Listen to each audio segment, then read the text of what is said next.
Olá, sejam bem-vindos e bem-vindas aqui à MF3 Escola de Filosofia, na playlist Terapia. Aqui nas leituras do livro vermelho do escritor Jung, famoso Jung, fizemos algumas anotações aqui, que é basicamente este o tema. A ideia de razão, ceticismo e o desequilíbrio da psique coletiva. Nesse início de leitura aqui, destaquei um pouco isto. Aqui nessa abertura tem uma série de outras informações interessantes, mas vamos à conversa mais geral, descolada até mesmo aqui. No que a gente chama de modernidade, operou-se um desencantamento da realidade, e esse desencantamento da realidade passou-se a fazer uma leitura parcial da realidade, basicamente baseado na razão.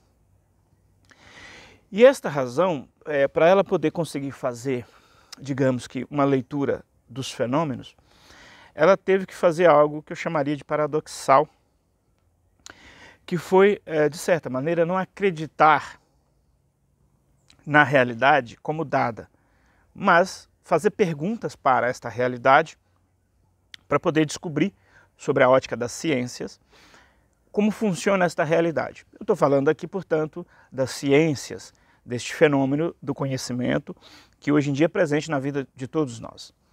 Esse fenômeno nós trabalhamos na história do conhecimento em geral e da filosofia como sendo um fenômeno dos últimos 400 anos. E o Jung pensa esse fenômeno ali no pré-guerra, no pré-Primeira Guerra. Lendo outros autores, como citam aqui logo na introdução, como Friedrich Nietzsche, o Arthur Schopenhauer, o Swedenborg, que é um místico, só para isso, Swedenborg. Emanuel Swedenborg, um cientista sueco conhecido, bem conhecido. O Swedenborg é de 1700 e alguma coisa, contemporâneo a Kant, a Immanuel Kant, inclusive. Schopenhauer já é mais para 1860, Nietzsche 1870, só para a gente aqui mais ou menos entender essa história. E esses autores começaram a perceber que esta forma de ler da ciência gerava um ceticismo. O ceticismo no movimento do conhecimento é quando você não acredita. Nós usamos no dia a dia, fulano é cético, porque ele não acredita.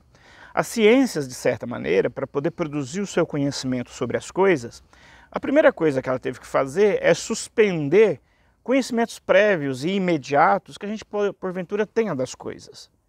Nesse sentido, muita coisa nos beneficiou. Então não é pegar a ciência e jogar na lata e acreditar em outras coisas agora, como Ratanabá e terraplanismo. Tive que falar desse maldito, bendito nome. É um fenômeno social, como um cometa que passou, marcou a retina de muita gente. Essa cidade que não existe, é fake news, é misturada com ficção científica. E aí, voltando ao nosso tema, então passou-se o método científico a não acreditar nas coisas dadas e antepor a esta crença mais popular que a gente tem de imediato sobre as coisas, o método científico. Só que isso gerou, no frigir dos ovos, uma grande cultura cética, pessimista. Alguns autores dizem isso de modo bem explícito, como Max Weber, dizendo que a sociedade perdeu, a sociedade ocidental passou a se relacionar com o mundo de modo desencantado. Então, a natureza não tinha encanto, o cipó passou a ser carbono com não sei o que perdeu a água. Essa árvore, essa natureza, inclusive nós temos que concretar isso aqui. Nós temos que sentar na mesa, nós não podemos interagir com a terra. A terra, nós temos que ter o calçado, nos protegermos dela, porque ela é um outro, e nós não somos da terra. Nós somos algo que vive aqui, mas nós não somos daqui. Esse processo foi tratado, então, pelo sociólogo Max Weber, mas foi tratado também por outros autores. No caso aqui do livro que o Jung cita, que o comentador de introdução da obra do Livro Vermelho está citando, que o Jung teve contato com alguns autores, eu citei o Swedenborg, o Schopenhauer e o Nietzsche. Esses autores, sobretudo Nietzsche, que eu conheço um pouco mais, ele retoma esta reflexão que nós, na tentativa então de pensarmos a natureza de modo racional, nós meio que não conseguimos lidar com aquilo que não está sobre o jugo da razão. Então, num primeiro momento, nós ignoramos o que eu não consigo pensar e eu finjo que não existe. Ou se tende a criar também toda uma narrativa depreciativa sobre a não razão. Lembrando que o contrário da razão não é o irracional. O irracional é um fenômeno que só o ser que é racional consegue praticar, que somos nós humanos. Um boi que porventura te pega no pasto aí, o boi não está sendo irracional, o boi não é racional, só consegue ser racional quem é racional. E aí nós usamos a ideia do arracional, de forças que não se expressam sob o jugo da razão, mas não quer dizer que ela se expressa no contrário da razão, de modo irracional. Schopenhauer trabalha muito isso, com a ideia de vontade. A vontade não é racional. A vontade em Schopenhauer não é só uma vontade de comer doce. A vontade em Schopenhauer é a própria força cósmica que cria o universo. Nietzsche absorve bastante essa ideia. E esta ideia será muito presente na ideia de inconsciente freudiano e, sobretudo, na ideia do inconsciente em Jung.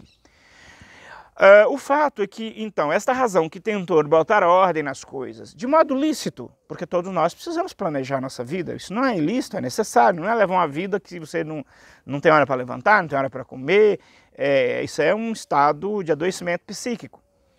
A chave de equilíbrio é exatamente, e esse que é o tema que o Nietzsche trabalha muito, é um equilíbrio entre esta força criadora do universo, que não tem princípios, não tem ordem, que é criativa e desordeira ao mesmo tempo.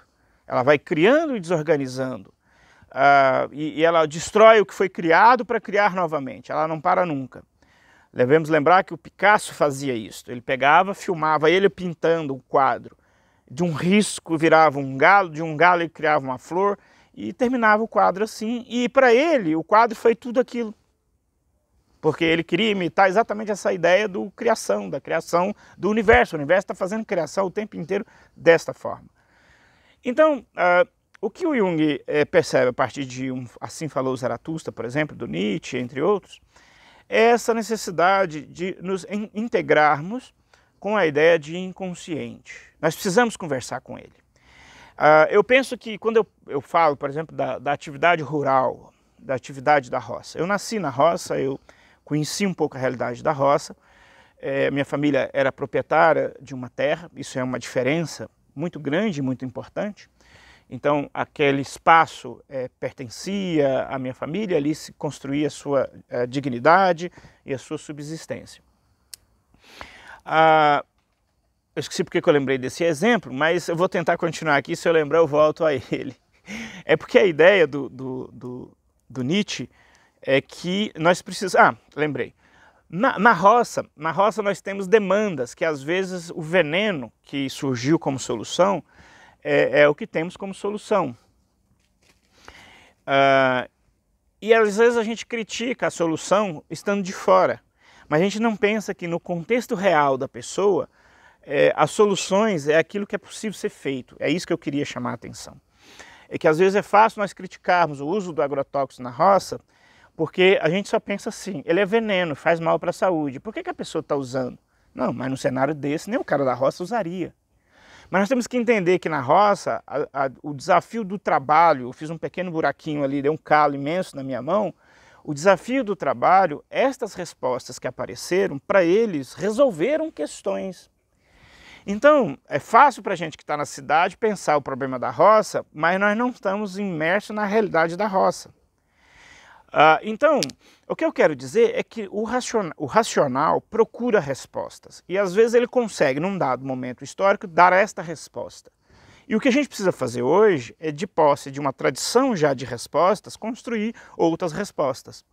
E não ignorar o problema.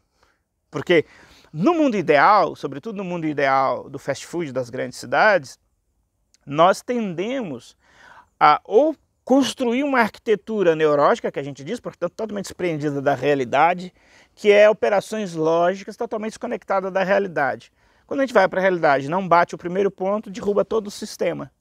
E aí a gente cria outras soluções milagrosas, misticistas, no sentido negativo da ideia do misticismo, para, digamos assim, aplacar a angústia, que é eu não consegui, e para eu não suporto a angústia de que eu não consegui, eu invento soluções que não funcionam. Então, o que eu quero dizer é que o ceticismo que se verificou então por Jung no pré-Primeira Guerra Mundial, ele foi um ceticismo que em partes era fruto daquela razão, que desejava dominar a totalidade da realidade e que de certa maneira patinou neste projeto de poder, de dominação, de conhecimento da totalidade da realidade. E não conseguiu integrar-se com a totalidade ou aquilo que é desconhecido que nos visita. E que é muito maior do que a nossa capacidade de pensar. Então a razão ela é muito frágil. O Nietzsche utiliza muito, sobretudo na primeira obra dele, Nascimento da Tragédia, essa questão do barqueiro. A razão é um barqueiro, é um cara numa barquinha dentro do oceano e o mar jogando a barquinha para lá e jogando a barquinha para cá, e o cara agarra ali no pau do mastro que tem na barquinha dele e fica... isso é a razão. Quer dizer, em volta tem a totalidade desconhecida chacoalhando. Então, como fazer essa integração é a proposta junguiana. Não só do Jung, mas aqui foi citado o Swedenborg, por exemplo, que é um cara que teve experiências místicas muito interessantes, depois se dedicou a vida inteira a desenvolver um tipo de conhecimento. É uma pessoa muito autorizada, esse Swedenborg, não é do mesmo criador de E.T. Bilu, que criou Ratanabá, é bom lembrar disso. E é bem considerado uma comunidade de conhecimento científica e tudo mais. Então a propositura aqui do Jung, e nessa abertura aqui, o que está sendo posto, esse desafio, portanto, de entender que a razão ela consegue se articular num quinhão, mas ela é visitada pelo não racional com muita frequência e ela precisa aprender e ir absorvendo novidades. Porque o ceticista, portanto, ele tem o roupante de dominação, aí ele não consegue, porque ele não está preparado para lidar com aquilo que escapa à fantasia dele, ele não está preparado para a realidade que dá rasteira nele a todo tempo, ele não encontrou mais outro para juntar os dois juntos e a sanha, sobretudo daqueles adictos que precisam de um outro junto para poder consumir algum material que é parte da adicção. Então, esse ceticismo, em última instância, é um ceticismo que está ligado a uma frustração de uma fantasia cartesiana, eu diria, de que eu penso e eu existo. Que só o eu pensar dá conta da totalidade da existência, que é o problema de René Descartes. Spinoza é logo depois de René Descartes e já propunha uma outra via. A via de que eu tenho que perceber o que me afeta e a estratégia está em viver bem por aí. O Spinoza vai ser uma referência para o Nietzsche, muito colateral, mas vai ser, mas para o Spinoza sobretudo, para o Freud. O Freud conhecia as obras do Spinoza. Então, quando a gente pensa como é que Freud produziu a ideia de inconsciente, etc., essa é uma das referências, além do Nikolai Hartmann, com a ideia de linguagem inconsciente, que é anterior a Freud. Pois bem, eu sempre confundo se é o Nikolai ou se é o Eduardo. Eu acho que é o Eduardo von Hartmann e não o Nikolai von Hartmann. Os dois trabalham com linguagem, mas linguagem inconsciente é do Eduardo e não do Nikolai. O Nikolai também trabalha com linguagem e eu posso estar confundindo, é só inverter a ordem. Mas é um dos dois que trabalham que tem uma obra clássica chamada Linguagem Inconsciente. E é antes de Freud, provavelmente de 1860, a publicação de Linguagem Inconsciente. O Nietzsche conheceu a obra desse autor, O Nascimento da Tragédia, que é de 1870, tem algo, influência daí também, além de Schopenhauer. Mas voltando então, o Jung começa a perceber que esse ceticismo que, de certa maneira, gera a Primeira Guerra Mundial, é fruto de um processo de mal-estar da civilização. Obviamente, esse é um título da obra do Freud, que ele trata de um outro jeito esse assunto. Mas aqui, para vários autores, digamos assim, a Primeira Guerra Mundial no contexto da Europa, que provocou esta Guerra Mundial, era exatamente a frustração de um projeto de civilização que não deu certo, que deu ruim, que deu mal. Um projeto de civilização baseado no conhecer para dominar. Lá em 1600 tem um outro cara também, eu creio que seja o Francis Bacon, que diz: conhecer é poder. E esta máxima de conhecer é poder é conhecer em função de extrair desta coisa conhecida os usufrutos econômico, que é o que caracterizou o processo de expansão colonial europeu para as Américas e todo o processo que vai do mercantilismo e depois do capitalismo e depois a gente pode chegar até hoje no financismo, que é uma etapa, o auge aí desse processo que começou há 600 anos atrás. Então, esse conhecer útil, esse conhecer interessado em que me dá, é o que se chama hoje em dia de um modelo de sociedade estadunidense. É uma sociedade baseada numa experiência do religioso, que é impessoal, que é individual, não tem a ideia de um senso coletivo. É óbvio que esta observação recai, sem dúvida, a uma crítica muito esquemática sobre o Lutero, depois Calvino, e é claro que deles até hoje, essas comunidades, eu penso aqui, por exemplo, em Paul Tillich, um teólogo que serviu como soldado na Primeira Guerra Mundial, era pastor luterano e foi servir na guerra, na Primeira Guerra Mundial, fruto diretamente desse contexto de mal-estar da civilização. O Paul Tillich, que lia Nietzsche, então a gente acha que o teólogo não poderia ler Nietzsche, então lia Nietzsche e fez grandes aproximações do fenômeno teológico com a ideia de cultura. Então esse teólogo é extremamente importante para a gente entender que quando a gente faz uma crítica a uma possível teoria religiosa, a gente não está invalidando toda uma tradição, toda uma comunidade, mas que indivíduos dentro dessas próprias comunidades fizeram essas críticas e deram passos seguintes, sem nenhum problema. Então às vezes a gente fala de um negócio que aconteceu há 400 anos, mas hoje não é isto. Eu vejo muita gente criticando, por exemplo, a Igreja Católica, mas a Igreja Católica é de 1600. Ainda que às vezes assusta a gente encontrar a Igreja Católica nos dias de hoje, pensando como 1600. Isso existe também, mas no cômputo geral não é assim. A instituição está no presente e, portanto, aprendeu com esse processo histórico.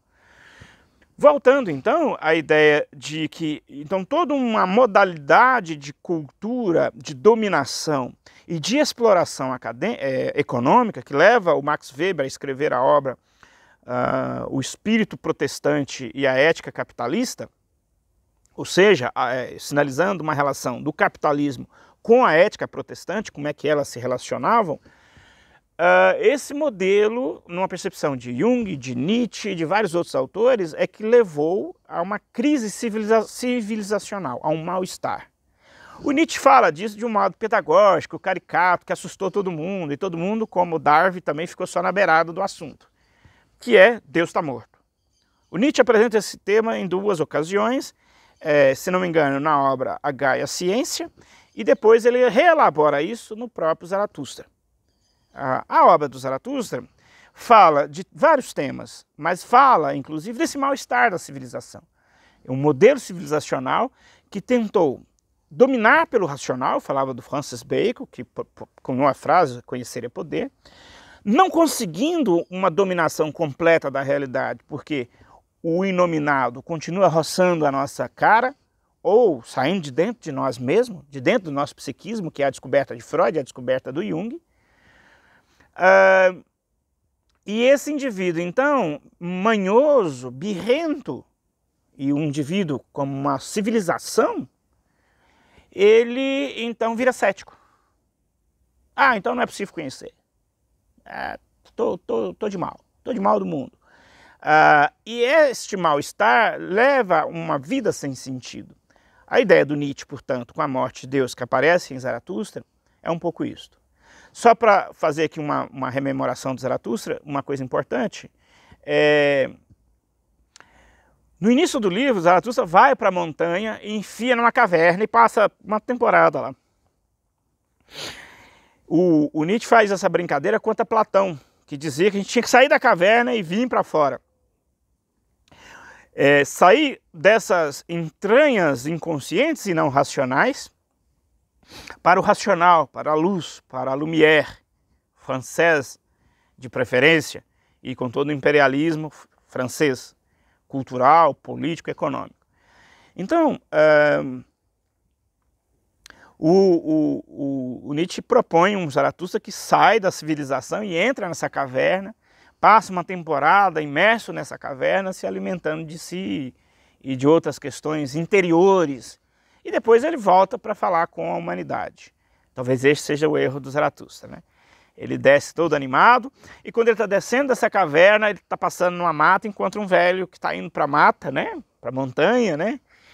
E aí ele conversa com esse velho, e esse velho fala: eu lembro de você, você subiu aqui há um certo tempo, né? Você está muito transformado desde quando você saiu para agora. E aí Zaratustra, muito animado, diz que ia para a civilização levar tudo aquilo que acabou de se nutrir para a civilização, e aí quando ele dá um pouco de costa para o velhinho resmunga: ele não sabe que Deus está morto, né? Ou seja, ele não sabe que a sociedade perdeu esta relação com o encantamento da realidade, com o encantamento da vida, com o que é encantado. Pelo contrário, nós até vulgarizamos o encantado, como se fosse algo menor, infantil, desnecessário, vulgar, ridículo, etc. Isso é ceticismo.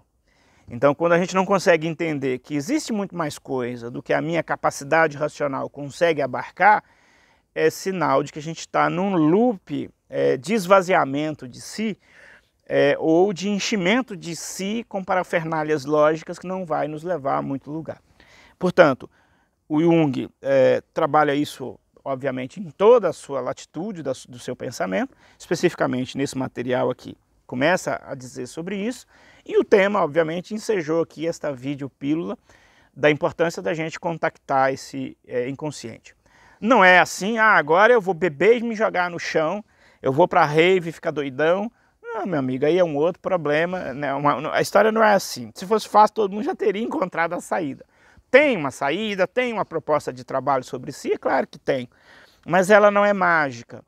Ela não é a um clique do mouse, ela é um processo que implica nosso corpo, a nossa existência, e tem que ser engajado nesse sentido. Mas há possibilidades, isso que é importante. E essa possibilidade é de uma integração com o meio onde nós vivemos. Sem essa integração com este meio, não vamos adiante. Essa integração hoje pode se dar de um modo muito diferente do que há um tempo atrás. Então não é abrir a mão da razão, jogar a razão fora e começar a abraçar em árvores, se jogar no chão, rolar no chão. Isso é um estado já de loucura patente, não é isso. Os métodos são pedagógicos, pacientes, é uma terapia social, porque não envolve só um indivíduo. A cura não está só numa pessoa, a cura está num coletivo. Isso é um outro tópico aqui que o Jung destaca muito, que antecedeu a Primeira Guerra, uma espécie de aparecimento do que ia acontecer na consciência dos indivíduos, sem saber de onde vinha. No próprio Jung isso aparecia. Então, o processo é complexo, é possível, mas ele é complexo e paciente. Pensadores como Jung me parece ainda ser uma chave muito atual para isso, não só Jung, mas outros filósofos, a filosofia como um todo, uma grande contribuição para isso. E é um pouco do nosso trabalho também, essa pequena contribuição. Um abraço, até o próximo.